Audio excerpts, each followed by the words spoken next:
A badass question from one of my badass multi-millionaire brothers. How can I mentally protect my children and my family from hate online? Michael McLean, NobleBook.com, BadassLetter.com. Just heading out on the dock here to see these 4 beautiful blue chairs, Blue Wings blue chairs that were put together for us yesterday. Brand new chairs. I like to get some new chairs every now and again. What do we got here? So, I don't know. Can we see that? Oh, yes. So we have the sitting area. 4 beautiful chairs that match the Blue Wings blue Sea-Doo. Winning. That's what winning looks like. A chair on the end of the dock on a gorgeous morning or evening. Chris and I sat out in these last night. No books, no technology. We just sat here for about 25 minutes and just the warm breeze off the lake at the end of the day. And we didn't even talk. We were just like head back here, sitting, relaxing in these new chairs. Life is a gift. So this is a question actually I get a lot. What do you do about hate online in terms of the poison, the absolute rat poison that your children and your teenagers and your adult children are dealing with and will be dealing with? I have a 9-year-old daughter who we've been preparing since age 2 or 3 for the rat poison of social media, the rat poison of smartphone addiction, the rat poison of technology used as a master and not a servant. So this is something that's near and dear to my heart. And I can tell you today that with every fiber of my body, there is one thing that I believe personally is more important to protecting our children when it comes to hate online, when it comes to hate offline. I mean, other negative friends, bad associates, bullies, whatever you want to call it. None of that stuff is not new, by the way. The number one most important thing we can do as fathers, and of course, with the help of our queens, our best friends, is building self-esteem. I'm going to say that again. It's that important.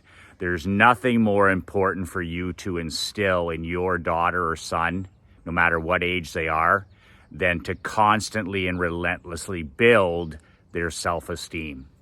If your child has rock solid self-esteem, if they have rock solid self-image, if they like themselves and they see themselves as a kind and generous and hardworking and solid human being, if they see themselves as a person of those qualities, then they're going to have a much better time when they're faced. They're going to be faced with hate. They're going to be faced with discrimination.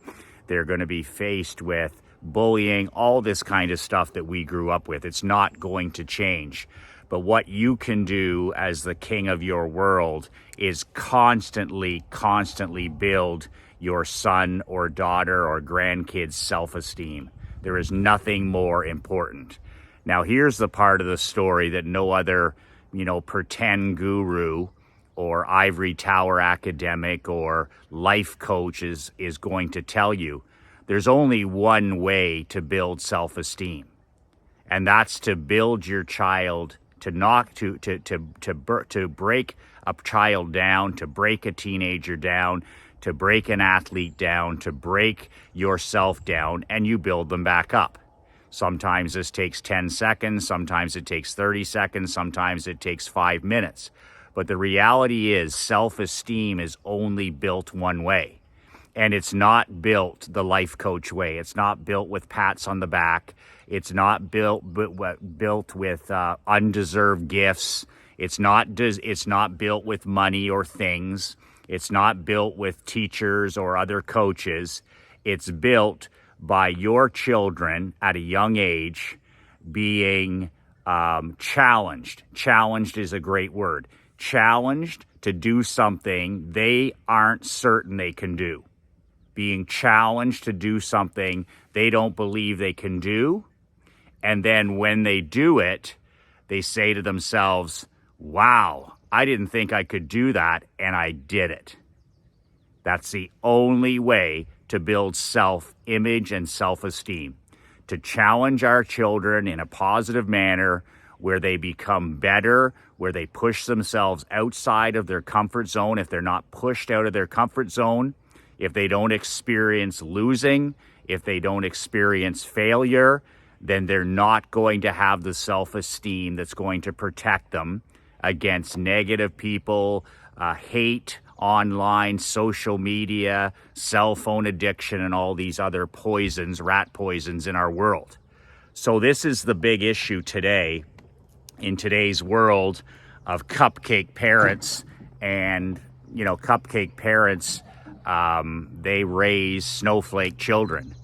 And it's very controversial, as I said yesterday in my video, and it's certainly not a popular topic.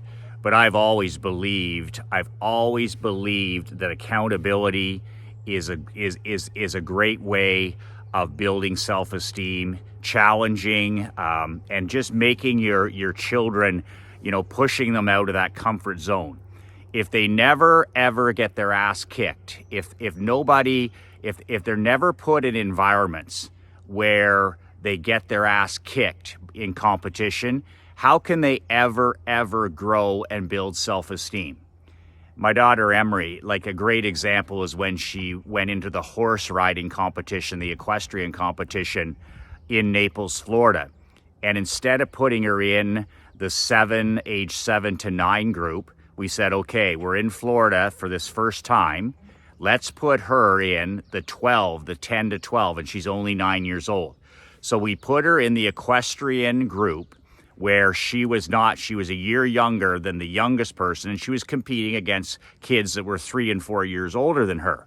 And she got her ass kicked on purpose.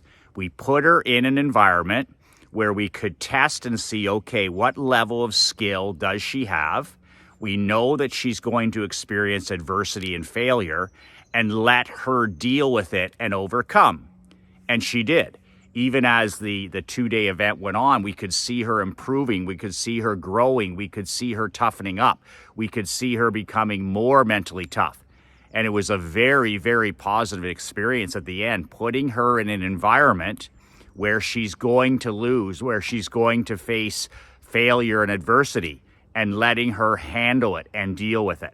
If our children don't have those experiences growing up, what the hell is going to happen when they're in their 20s and 30s and 40s when they're in environments where they're not the best? I always say to Emery, I say, you know, because we're in a small town here in the summer, and, you know, it's pretty easy for us all to be big fish in small ponds. It's really easy for our children in our tight communities, in our tight families, to become big fish in small ponds. Oh, she's a really good chess player. Oh, she's a really good student. Oh, she's a really good equestrian rider. Oh, she's a really good chess player. And I'm like, bullshit to all of it. And I take her and I put her, Krista and I put her in events and things in cities in the United States, purposely so that she can get her ass kicked by kids that are her age, older, whatever it is, doesn't make any difference. But I'm training her and I'm preparing her for a life of competition. Her competition, you look around here, and I tell my daughter this every day, this is not your competition. Okay, your little school here, and it's a fantastic little school, but that's not your competition. Playing chess here with local people and doing well, but that's not your competition. You know, power skating and hockey, I coached at the pro level. I know what good looks like, and it's as rare as hen's teeth. The same thing in any area of your life. Entrepreneurship for yourself. You know, you may think that you're a big fish in a small pond. You know, you've done okay for yourself, but that's not winning. You need to push yourself into environments where you literally get beat and you experience failure and adversity. That's what I said about myself going to these big marketing conferences when I first got into business after I sold my hockey team. I was like, man, I don't belong here. These people are so much better. They know more. They're doing more. They're more successful financially. And 1 year later, I was back to win Marketer of the Year. Like, it opened my eyes. I got my ass whipped, and mentally, I got my ass whipped. And it taught me to smarten up and become better. And it expanded my mind and my thinking that it can never go back again. That's the thing about adversity. We put our children in these tough situations, and their mind will expand and grow. Their self-image will build and explode, and it never, ever goes back to the small level again. So the number one thing you can do as a king and as a father and as a grandfather is build your child's self-image. And there's a lot of other things that go into it as well that aren't as powerful as wins and losses, but what, inputs versus outputs. What are the inputs in your child's life, and what are the outputs? The inputs, will equal the outputs. So what is your child reading? Are they reading real books? Are they a voracious reader? Who are their friends and associates? Are they hanging out with positive kids, athletic kids, healthy kids? Are they hanging out with kids that are into drugs and alcohol and vaping and cell phone addiction and all this other garbage and trash? Are your kids active? It doesn't matter what they're doing, but are they busy kids? Are they busy teenagers? Are they busy young adults? And what's the next thing they're chasing? What's the next challenge? Are you sharing all of your personal achievement and growth with them as well? Are they exercising? Are they moving every single day for an hour? Whether it's walking or whether it's gymnastics, whether it's martial arts, whether it's running, track and field, what are they doing every day to move their bodies? Are they outside in this? Are they outside under the blue skies and the sunshine and the rain and the heat and the cold and the fresh air? Nature is a huge thing when it comes to building mental health and having that positive self-image and positive self-esteem. What are the inputs? Or are they locked on social media? Are they on their phone 16 hours a day? There's no reason under the sun that your child should ever have a credit card or ever own a smartphone until they are out of your home. There is no reason whatsoever. In fact, after studying this for 10 years, the effects of digital addiction, digital dementia, what smartphone addiction is doing to the minds of our children, our teenagers, our adult children, what it's doing to your brain, there is no way that a smartphone should ever be in the hands of anybody under the age of 19. And I would go as far as 21. It's the same as buying booze. Smartphones will do more damage, are doing more damage to the brains and the self-image and the the mental health of our children, doing more negative to our children than any bottle of whiskey, any case of beer. And all that stuff is, you can't buy it till you're 18. You can't buy it till you're 19. You can't buy it till you're 21, depending on the state. But I'm saying the same thing, and it'll never happen, should apply to cell phone technology. Are you kidding me? That shit is rat poison for your child. That shit is rat poison for your teenager. That shit is mental health rat poison for your young adult children. That stuff. So just because it's allowed doesn't mean that it's allowed in your kingdom.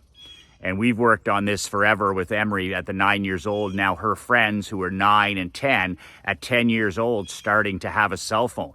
And I'm like, are you kidding me? Fuck that.